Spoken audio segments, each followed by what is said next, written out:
이 신텍스에 맞는 시멘틱스라는 것은 사실 약간 모호한 개념이라고도 할 수가 있습니다. 애초에 그 의미라는 것은 우리가 정의하기 힘든 것이기 때문에, 예를 들면 언어학자들 사이에서도 굉장히 오랫동안 여러 가지 학문적 문파가 생겨나고 또 사라지면서 논의가 분분한 주제이기도 합니다. 왜냐하면 어떠한 특정 문법이 가리키고자 하는 의미라는 것은 굉장히 자의적일 수밖에 없고, 따라서 의미를 명확하게 정의한다는 것은 철학적으로나 기술적으로나 어려울 수 있습니다. 물론 우리가 실질적으로 구현하는 형태에서는 어떤 특정한 제한을 걸면서, 그리고 하드웨어적인 한계 같은 것들이 작용되면서 비교적 명확할 수도 있지만, 일반적으로 봤을 때 이 시멘틱스라는 것은 여전히 공학적으로 정의하기 어려운 개념이라고도 할 수가 있습니다. 그래서 나중에 여러분들이 프로그래밍을 많이 하게 되면 에러를 많이 이제 발생을 시키는 경험을 하게 될 텐데, 그걸 소위 버그라고 하죠. 그래서 버그를 이제 없애야 되는 그런 상황을 자주 맞닥뜨리게 될 텐데, 소위 신텍스 에러는 굉장히 해결하기 쉽죠. 처음에 프로그래밍을 배우면 신텍스 에러도 좀 복잡한 경우에는 이해하기도 어렵고 해결하기도 어려울 수 있지만, 조금 더 공부해 나가고 익숙해지면 신텍스 에러는 해결하는 것이 그렇게 어렵지 않을 겁니다. 특히 그것은 컴파일러가 기계적으로 체크하고 또 그것을 알려주고 해결 방법까지도 제시해주는 경우가 많기 때문에, 신텍스 에러가 발생을 했을 때 그것을 이해하고 해결하는 것은 그렇게 어렵지 않습니다. 근데 보통 우리가 버그라고 하는 것은 시멘틱 에러를 의미하죠. 시멘틱이라는 것이 의미라는 뜻이니까 의미적 에러, 우리가 의도했던 바와는 다른 형태로 작동하는 것, 혹은 우리가 그걸 미처 눈치채지 못하고 신텍스대로 프로그래밍을 한 것, 그게 시멘틱 에러죠. 그리고 그렇기 때문에 시멘틱 에러는 컴파일러로는 당연히 거의 대부분 찾아내지 못하고 해결책도 당연히 제시해주지 못합니다. 포멀 랭귀지 혹은 컨텍스트 프리 그래마라는 것이 시멘틱이 명확해지는 것을 보장해주지는 않는다는 뜻이죠. 그리고 그렇기 때문에 기계가 프로그래밍을 하는 것이 앞으로도 상당 기간 쉽지 않을 것이라고 예측되는 근거도 사실 여기에 있습니다. 인공지능이 학습을 통해서 의미를 이해하거나 의도를 이해한다는 것은 굉장히 어려울 수밖에 없고, 또한 그것을 담아야 하는 이 프로그래밍이라는 것은 앞으로도 상당 기간 어려울 수밖에 없는 거죠. 사실 반대로 생각을 해보면 신텍스 에러라도 정확하게 체크해 주는 것이 다행스럽고 좋은 일일 수도 있습니다. 신텍스 에러까지도 인간이 일일이 체크를 해야 한다면, 그리고 그것을 고치는 것이 굉장히 어려운 일이라면, 정말 프로그래밍이라는 것은 너무 하기 어려운 이제 일이나 직업이 되겠죠.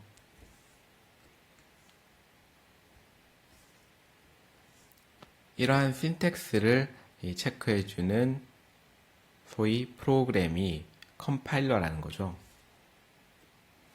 그리고 이 컴파일러가 본격적으로 등장하면서 이제 컴퓨터가 말 그대로 말을 사용할 수 있게 되었습니다. 컴파일러가 없던 시절에는 어떻게 소위 프로그래밍을 했습니까? 오퍼레이션 코드, 줄여서 OP 코드라는 것을 바이너리 넘버로, 즉 이진 숫자로 그대로 나열을 해서 소위 프로그래밍이라는 것을 했습니다. 즉 언어라고 부를 수는 없는 수준의 명령어 그리고 데이터, 나열을 통해 컴퓨터를 다루던 시절이 있었다는 거죠. 물론 지금도 컴퓨터는 최종적으로는 그러한 인풋만을 받아들이고는 있지만 컴파일러가 개발되면서 그 과정을 이제 자동으로 해주는 거죠. 그리고 사람은 인간과 그나마 비슷한 형태의 프로그래밍 랭귀지를 사용해서 의사를 전달할 수가 있습니다.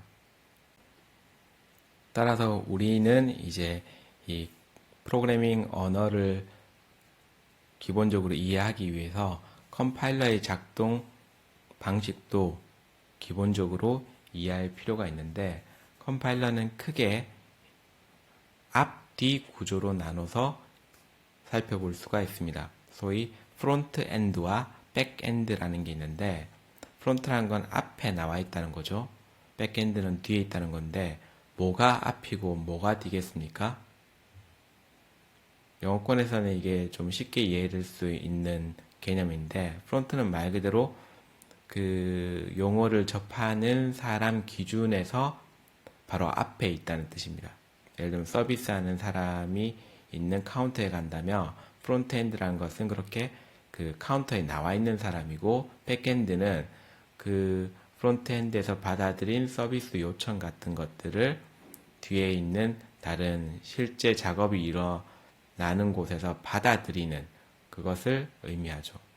예를 들면 우리가 음료수 매장에 가서 카운터에 특정한 음료수를 주문하면 그 주문을 접수한 사람이 아니라 다른 그 음료를 더욱 잘 만들고 능숙하게 만들 수 있는 사람이 카운터 뒤 안쪽에 따로 있어서 거기서 음료를 만들어내서 다시 카운터 쪽으로 가져다 주죠. 그러한 경우에 그 카운터 쪽에 있는 사람을 프론트 엔드, 그리고 뒤쪽에 있는 사람을 말 그대로 백엔드라고 부르는 겁니다. 그렇다면 컴파일러에서 프론트 엔드라는 것은 누구를 향하는 거겠습니까? 당연히 이 프로그래밍을 한 개발자, 인간을 뜻하는 것이고, 백엔드라는 것은 기계 쪽을 뜻하는 거겠죠. 그렇다면 프론트 엔드는 어떤 작업들이 주로 일어나는 구조이겠습니까? 기본적으로 이 프로그래머가, 개발자가 만든 프로그램을 문법에 따라 검사하고 그것으로부터 시멘틱스를 추출하는 역할을 하겠죠. 그게 소위 렉시컬 어널리시스와 신텍스 어널리시스 혹은 신텍스 체킹이죠. 렉시칼이라는 단어가 좀 낯설 수가 있는데, 렉스라는 것은 레터와 어원이 같습니다. 즉 글자적으로 무언가를 처리하는 것, 그것을 의미하고, 그래서 렉시칼 어널리시스라는 것은 글자 분석 혹은 낱말 분석이라고 할 수가 있습니다. 그렇다면 글자를 분석한다는 것은 무슨 뜻이겠습니까? 신텍스는 문법이니까 그 문법을 체크한다는 것을 알 수가 있는데, 글자는 어떤 것을 의미하겠습니까? 앞에서 얘기했던 그 알파벳 집합에서 어떤 연속된 문자 나열, 즉 문자열을 만들었을 때 그것이 해당 언어에서 허락하고 있는 형태로 만들어졌는지 체크하는 것, 그게 렉시칼 어널리시스겠죠. 예를 들면 여러분들이 C 언어를 알고 있을 텐데, 변수 이름으로는 맨 처음에 숫자를 사용할 수가 없죠. 예를 들면 그런 것이 이 렉시컬 어널리시스 단계에서 체크가 될 수가 있습니다. 또 어떠한 그 스트링이 하나의 의미 단위로서의 스트링이 되는지를 파악하는 것도 이 렉시컬 어널리시스 단계에서 일어납니다. 예를 들면 우리가 int 띄우고 i 세미콜론 하면 int라는 스트링 그리고 i라는 스트링 세미콜론이라는 스트링으로 각각 인식이 되어야 되겠죠. 그리고 중간에 있는 그 블랭크 띄어쓰기는 삭제를 해야 될 겁니다. 그리고 사실은 그것이 있었기 때문에 int와 i를 구분할 수가 있었는데 그것의 효용이 다하고 나면 그것은 의미 있는 스트링으로 인식되지 말아야 되겠죠. 그런 것들을 구분해내서 하나의 의미 있는 스트링들, 워드들을 추출해내는 것. 그것이 말 그대로 렉시컬 어널리시스가 되겠습니다. 전문 용어로는 이렇게 구분된 스트링을 이제 토큰이라고 부르죠. 그래서 여러분들이 C 언어에서의 라이브러리를 보면 그렇게 주어진 문자열을 토큰으로 분리해내는 라이브러리도 있고 여러분들이 그런 것들을 사실 앞으로 자주 사용하게 되겠죠. 그런 것들이 사실은 렉시컬 어널리시스에서 파생된 개념이고 라이브러리라고 할 수가 있겠습니다. 이 렉시컬 어널리시스 단계를 거치고 나면 이제 이 프로그래밍 언어로 작성된 프로그램이라는 것이 어떤 단어 단위로 정리가 되고 그것이 syntax analysis, 구문 분석 단계로 들어가게 되면 파싱 트리를 구성함으로써 그 단어들 간의 관계를 파악하게 됩니다. 그래서 그것이 정상적인, 즉, 이 언어에서 정의된 문법대로 작성된 구문, 센턴스, 문장인지, 그리고 그것의 의미는 어떤 것인지를 1차적으로 분석을 합니다. 파싱 트리라는 것은 마찬가지로 조금 낯선 용어일 수가 있는데 파싱의 parse라는 것은 영어의 파트와 어원이 같습니다. 그래서 문법을 다룰 때 그 문법상에서 의미 있는 하나의 부분, 말 그대로 부분, 파트를 분리해내고 그것들 간의 관계를 파악하는 것, 그게 파싱이라는 작업이 되고 그렇게 파싱된 결과를 트리 구조 형태로 보여주는 것이 바로 파싱 트리가 되겠습니다. 여러분들이 나중에 자료 구조를 배우게 되면 이 트리 스트럭처를 배우게 될 텐데 트리 스트럭처는 말 그대로 나무처럼 생긴, 즉 나무가 땅에 뿌리를 받고 그 위에 가지를 쭉 계속 뻗어나가면서 나뭇잎을 달게 되는 그 구조, 그 구조를 거꾸로 한 형태를 이제 자료 구조에서의 트리 스트럭처라고 부릅니다. 그래서 하나의 정보가 여러 정보로 뻗어져 나가는 것들, 그리고 그 정보들의 관계를 나타낸 것을 이제 트리 구조로 많이 표현을 하고, 이 프로그래밍 언어에서의 신텍스, 특히 컨텍스트 프리 그래마를 사용했을 때의 신텍스, 그리고 그 특정 프로그램이 결국은 그러한 트리 구조로 표현했을 때 가장 잘 맞는 구조이기 때문에 우리가 이 트리 스트럭처를 파싱에 사용하게 되죠. 여러분들이 반드시 별도로 찾아보기를 권장하는 이 파싱 트리의 형태를 보게 되면 결국 BNF로 우리가 표현할 수 있는 어떤 익스프레션, 그리고 터미널 심볼, 그리고 또 다른 익스프레션, 그리고 오퍼레이터의 형태가 이 트리 구조와 굉장히 의미적으로 또 형태적으로 잘 맞는다는 것을 알 수가 있을 겁니다. 그래서 이 파싱 트리를 통해서 표현된 정보를 가지고 구문 분석을 하고 그렇게 해서 얻어진 소위 기초적인 시멘틱스, 의미 정보를 이제 컴파일러는 intermediate 코드의 형태로 생성을 하게 됩니다.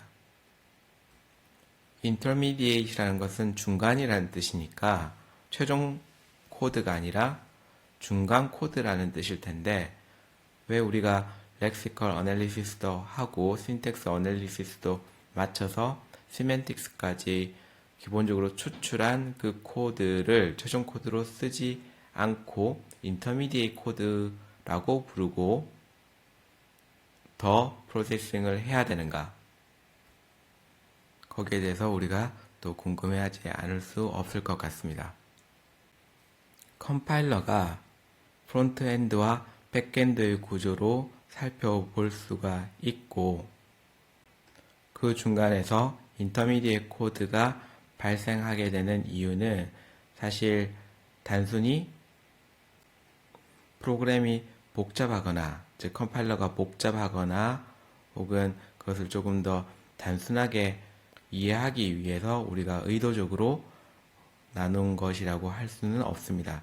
조금 더 근원적인 문제가 여기에 숨어 있는데, 우리가 앞에서 살펴보았듯이 이 컴퓨터 프로그래밍 언어를 만들기 위해서 컨텍스트 프리 그래마를 사용을 했죠.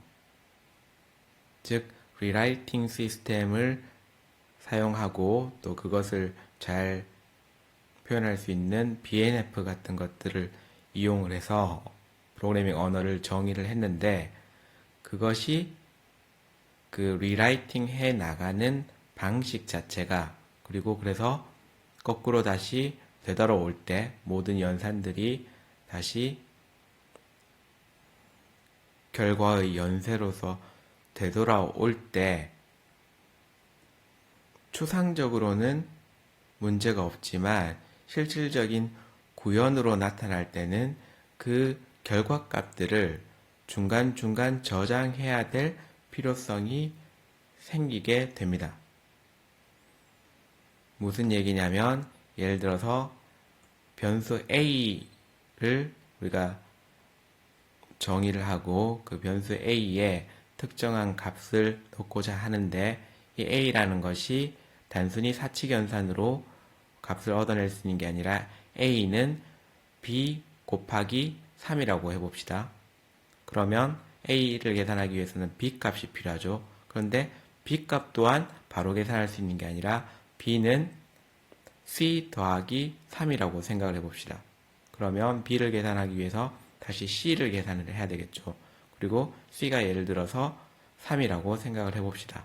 그러면 C에다가 3을 넣고 그 C 값을 다시 B를 연산하는 데 사용을 해야 되겠죠. 그리고 그 B에 연산된 결과는 다시 B라는 변수에 들어가고 그 과정이 다시 A를 연산하는 데 사용되어져야 될 겁니다. 이 과정들이 쭉 이어지게 되면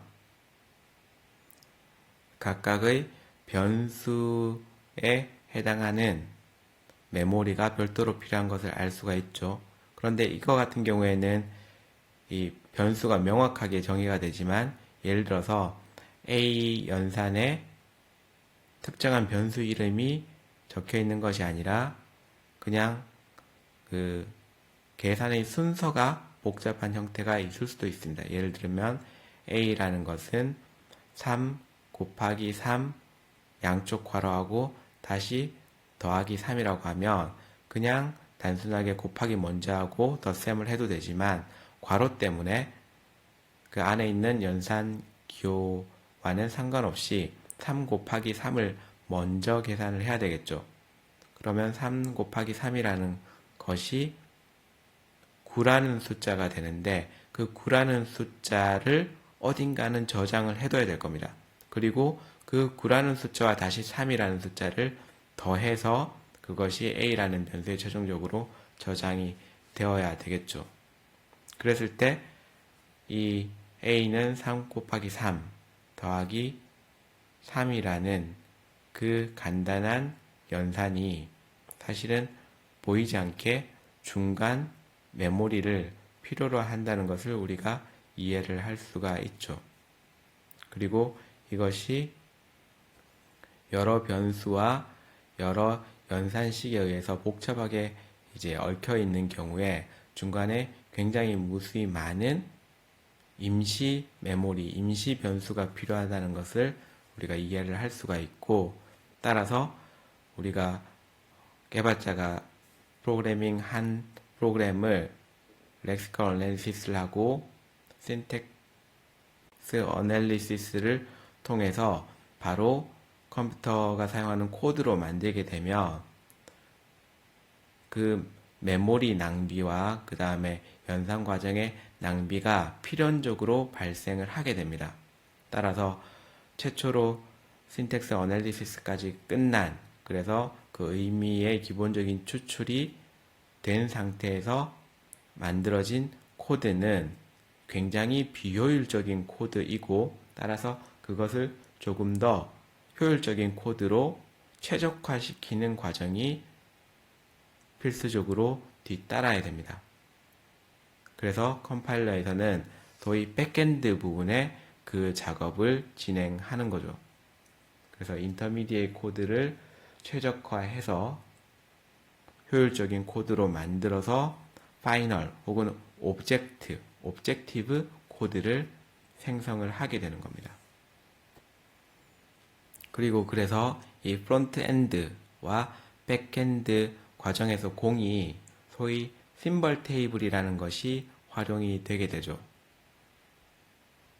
우리가 이 포멀 랭귀지를 정의할 때 알파벳이란 게 필요했던 것처럼 그와 비슷한 연장선상에서 컴파일러도 이 렉시컬 어널리시스와 신텍스 어널리시스를 거치면서 거기서부터 추출된 심볼들을 저장하고 그 심볼들의 값이라든지 의미들을 저장하거나 추적할 수 있는 데이터 구조가 필요하고, 그것이 바로 심볼 테이블이 되겠습니다. 최근에는 이 옵티마이제이션 하는 테크닉이 굉장히 발전해서 이전에 비해서 굉장히 효율적인 코드를 실제로 생성을 해내어줍니다.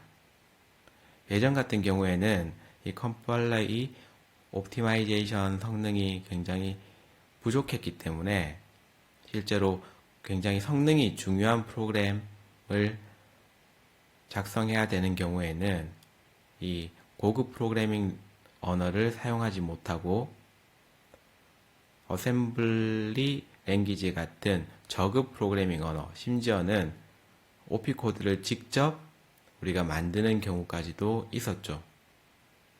그래서 인베디드 컴퓨터 같은 경우처럼 메모리도 굉장히 적고 컴퓨팅 파워도 굉장히 약한 경우에는 프로그램 사이즈도 많이 키울 수가 없었고, 그리고 그것을 실행하는 스텝도 굉장히 제한적이었기 때문에 그런 비효율적인 부분이 남아있는 형태의, 즉 컴파일러가 만들어낸 생성한 코드들을 사용한 그 바이너리 코드를 그대로 사용할 수가 없어서 사람이 직접 이 어셈블리 언어 혹은 OP 코드를 사용한 프로그램 작성을 했었습니다. 그러나 요즘에는 이 컴파일러의 옵티마이제이션 테크닉이 많이 발전하였기 때문에 이제 그럴 필요까지는 없어진 거죠.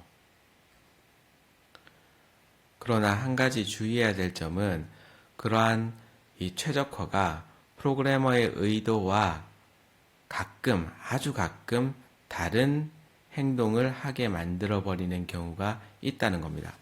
그래서 여러분들이 고급 프로그래머가 되었을 때 프로그램이 의도하지 않게 작동되는 것을 막기 위해서는 컴파일러의 그 옵티마이제이션이 어떤 방식으로 일어나고 있고, 그리고 또 개발자를 위해서 어떤 옵션을 파라미터로 주고 있는지를 확인을 해볼 필요가 있습니다. 물론 그 단계까지 여러분들이 도달하기 위해서는 그동안 많은 이제 공부가 필요할 것이라고 예상되므로 지금부터 그런 걱정을 할 필요는 없고, 나중에 혹시 그런 일이 발생할 수 있다는 것을 기억해 두기만 하면 될 것 같습니다.